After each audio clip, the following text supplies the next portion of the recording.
Hey everybody, it's Chugga Conroy! Welcome back to more Pokemon Platinum! Last time, we went around to all the remaining towns we had yet to revisit in our second journey around the Sinnoh region, in order to see every little itty-bitty tiny teeny miscellaneous thing that we hadn't seen yet, other than Celestic Town, which this time, that's where we are.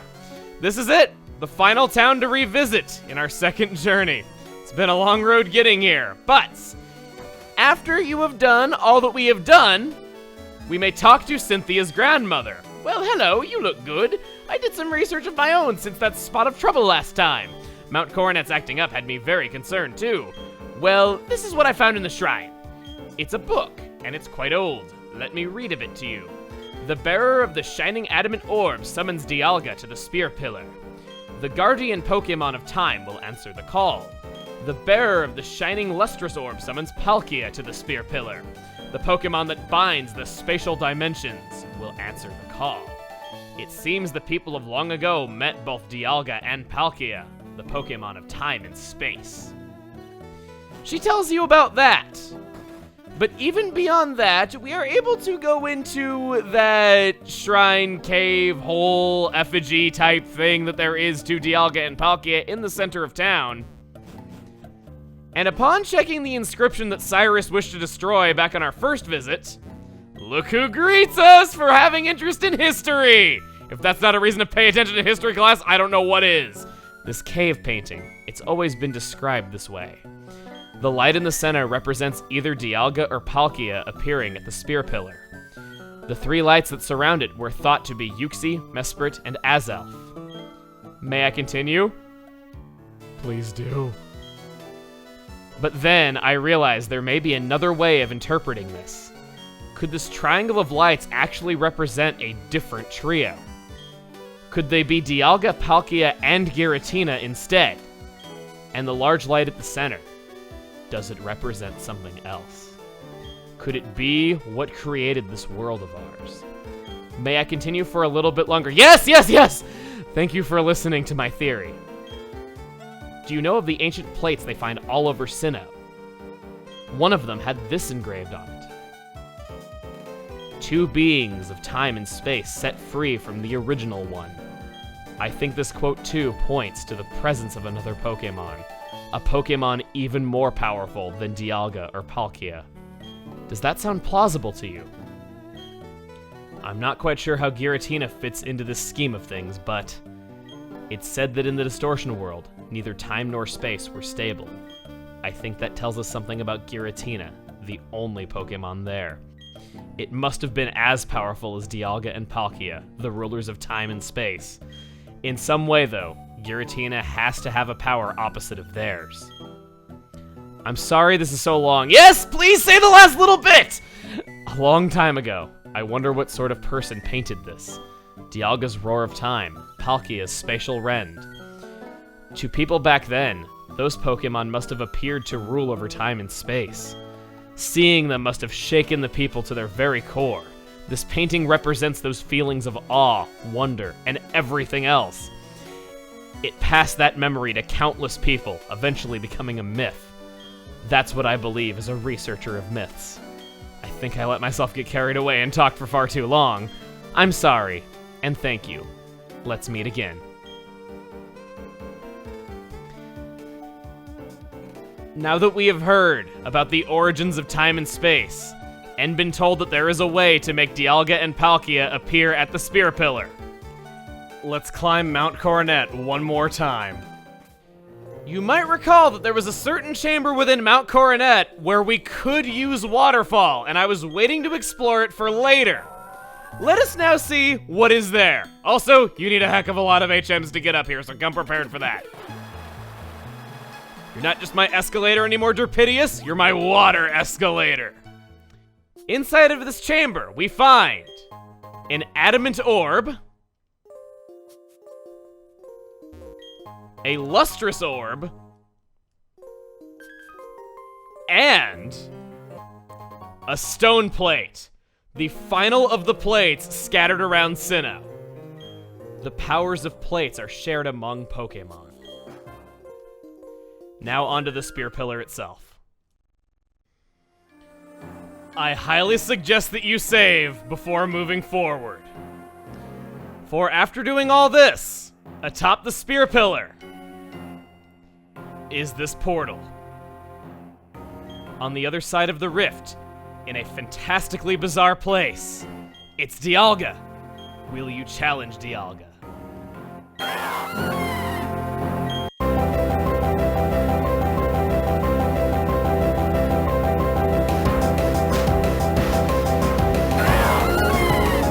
With the unique Dragon Steel type making it an even better tank than its already bulky stats would have you believe, Dialga is a tank that can switch in easily, take hits well, and do huge damage after the fact. Dialga's signature move is Roar of Time, a Dragon-type variant of Hyper Beam. Not exactly helpful in multiplayer battles, but I'm sure Supernova will vouch for it being fun in single player. As if 150 special attack weren't enough, if given the Adamant Orb, Dialga will see a 20% boost to both Dragon-type and Steel-type moves. It's exceptionally fast for tank standards, allowing it to outright avoid damage where other walls would not be able to. The only big negative I can say about it is that Dragon and Steel aren't exactly the best types for offense, but it already has access to Power Gem and Earth Power to make up for this. It's a darn good Pokemon. And probably strangest of all, Dialga's catch rate is 30. Yeah, the creator of time has the same catch rate as a Chatot, go figure. It's always worth throwing a Quick Ball for the first turn against any kind of challenging legendary Pokemon, and there is definitely no exception here. You want to try throwing that Quick Ball and seeing if maybe you can get a little bit lucky. I didn't, but not to say that it's impossible. Let me hope that I get the freeze. No, I didn't get it. Debating if I should bother healing up on Vanity. If it does Roar Time, I'm down, but it needs to recharge next turn anyway. And Eidolon does have that Ice Punch. Let's try it. Not even a critical, wow, wasn't expecting that. And I suppose that I should kindly be quiet here for a few moments, because this battle theme, oh my god. I have said it already, that if Hoenn's instrument can be the trumpet, Sinnoh's instrument is the piano, and I think that is a beautiful thing. This song, how you make an amazing, exciting, and just high-energy battle theme with a piano as the lead instrument. It needs to be heard to be believed. Seriously, take a listen.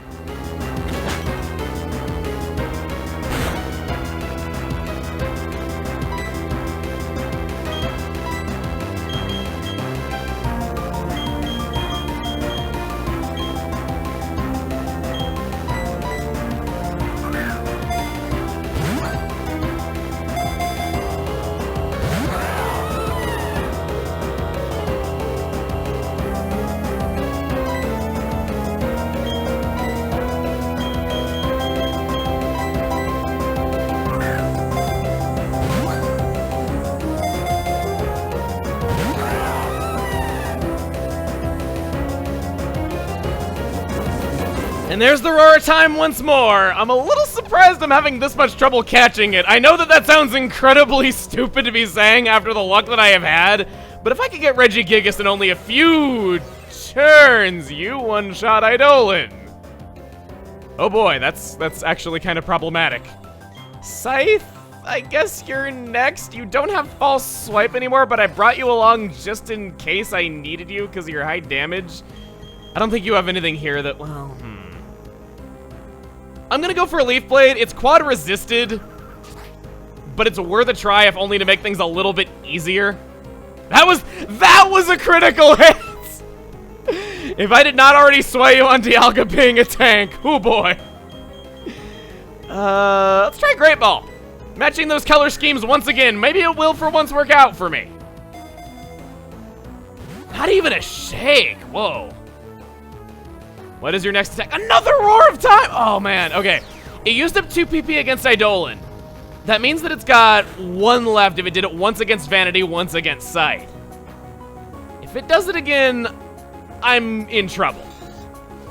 So, you never know when you might need a sacrifice play. Go on, Derpidius. Make quick work of that Dialga. I believe in you. Maybe I'll get lucky with it on the field. I've tried the good balls a few times. I think I've earned a luxury ball just for the sake of being funny, or not being funny, but being random considering Derpidius is on the field, and that is what is funny about the situation. 3! Ah! Got it in a luxury ball! Oh man, okay, Derpidius being on the field with Dialga being caught. Okay, Derpidius, you are the funny one. Oh my god. A legendary Pokemon of Sinnoh. It is said that time flows when Dialga's heart beats. A 17, almost 18-foot tall, 1,500-pound dragon made of metal. Ooh. If there was ever a cool concept for anything. No. A 16-foot tall, 1,500-pound dragon made of metal that created time. Doesn't get much cooler than that. Let's see. Overwhelming feeling of time powerfully emanates from this rift. Where does it lead to? We shall never know. I am going to heal up and I will be right back. After you leave the spear pillar and return, you now have this portal in the other one's place. On the other side of the rift, in a fantastically bizarre place, it's Palkia. Will you challenge Palkia?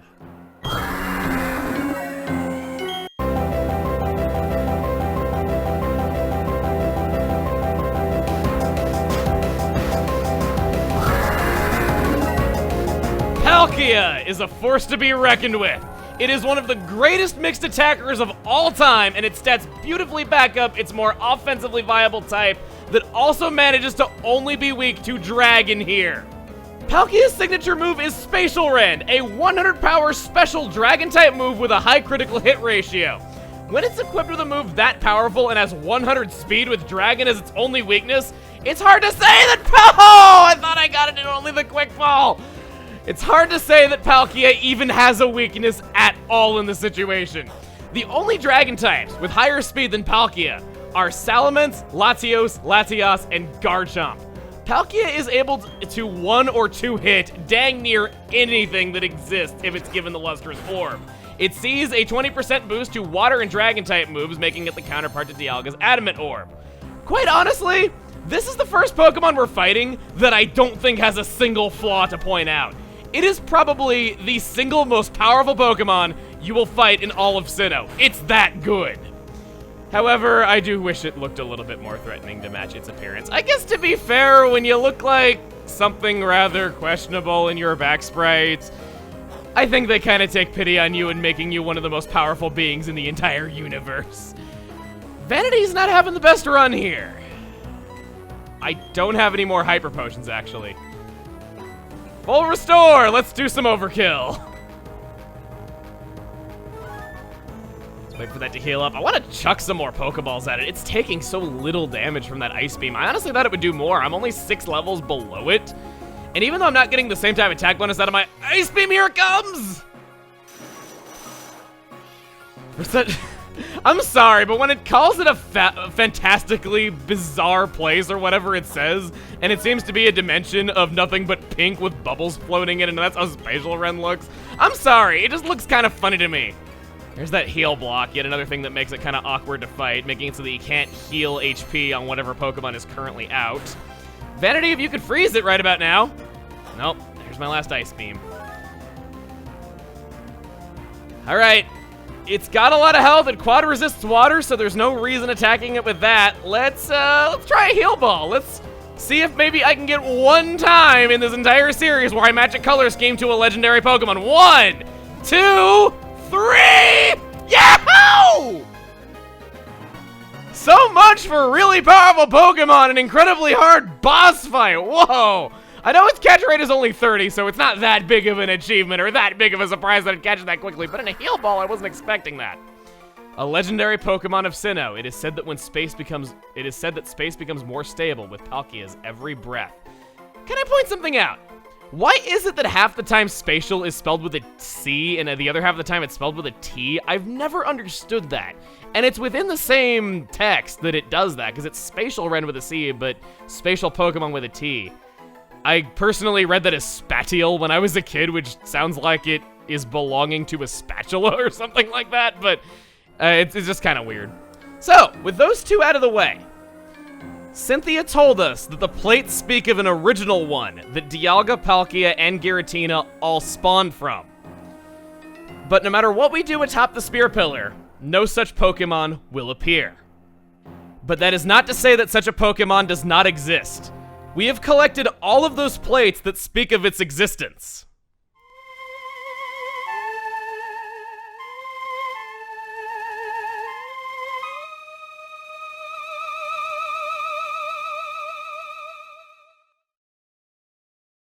When the universe was created, its shards became these plates. The power of defeated giants infuses these plates. Two beings of time and space set free from the original one. Three beings were born to bind time and space. Two make matter, and three make spirit, shaping the world. The original one breathed alone before the universe came. The powers of plates are shared among Pokémon. The rightful bearer of a plate draws from the plate it holds. The creator of this universe, Arceus. With 120 in every stat, the ability to become any type, and compatibility with nearly every TM, it can be anything. Its signature move is Judgment, which is a 100 power special move that changes type with Arceus. While multi-type and a changeable same type attack bonus sound cool at first, it usually performs best with a Life Orb in either a physical attacking moveset with Swords Dance or a special attacking moveset with Calm Mind, then Recover thrown in to heal off self-inflicted damage from the Life Orb, and to make it even more viable as a special wall if it's packing Calm Mind. As a side note regarding moves that it can learn, Dragon Arceus is even capable of learning Draco Meteor through Grandma Wilma. Arceus would have been fought in the Hall of Origin atop the Spear Pillar at level 80. But its event was never released. Not anywhere in the world. Yep, that is 3 times in a row that we have got something that was intended to be released, but never was. Great track record, guys. Despite the intention being to fight it atop the Spear Pillar in the Hall of Origin, every Arceus ever distributed was merely sent as a gift Pokemon through the attendant in the Pokémart already at level 100. Because of this, Arceus has a distinct nerf. It can never gain experience, so it cannot be EV trained under normal circumstances. But really, when your stat total is 720, who needs custom EV spreads? Simply put, it's God. And that is every single obtainable Pokemon in Pokemon Platinum. And with all of that done, Repulse effect wore off. Well, there goes all the drama from this situation. Alright, Man, I am just having a really rotten time ending this video. I seriously knocked over my drink and the glass shattered. Okay, I guess there wasn't enough lightheartedness in these fights, so we had to have some of it squeezed in before the end. Okay, with all of that done, we have done everything there is to do in our second journey through the Sinnoh region. Other than, of course, Battle Frontier, and rematching the Pokemon League's Elite Four and Champion. Next time on Pokemon Platinum, we have our true final battle to defend our champion status at the Sinnoh League. See you guys then.